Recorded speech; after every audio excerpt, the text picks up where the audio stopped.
ঘটে মোর বিরাট সঙ্গে ঘটে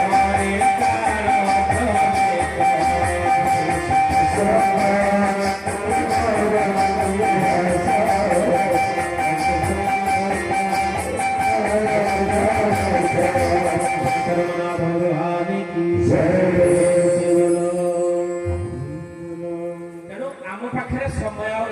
बहुत कम समय तो कम समय भितर आम अधिका काम करने पड़ो आ जो मैंने सत्संग को आसी लाभ ही लाभ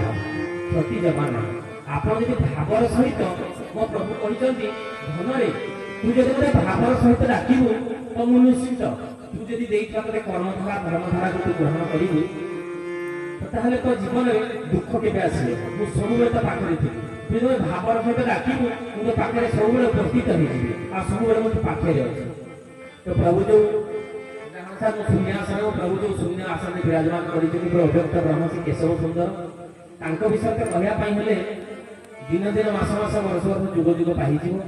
तो श्रम को आखि आगे रखी तो प्रभु विषय तो कहबनी जेहेतु आम आंचलिक सत्संग तेणु समस्त आम जानवा दरकार निज विषय जानवा दरकार तेणु जदि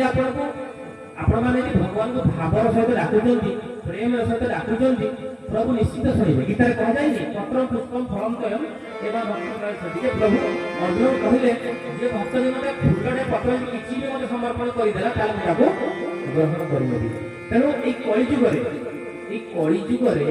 आम पाखे आम तपस्या करें लक्ष लोक यज्ञ करें आम ध्यान में बसी पारे बेसी जाए से सस्ता सुंदर मजबूत जिन भगवान कलिजुग रखिंट ना कौन यत फलं नास्ति तपस्या न योगेन समाधिना फलं लभ्यते सौम्य ओरु केशव कीर्तना परमनाथ भगवान की कलिजुग में रखिले यत फलं नास्ति तपस्या आप तपस्या करि परिबे एदिबा घंटे भीतर बोला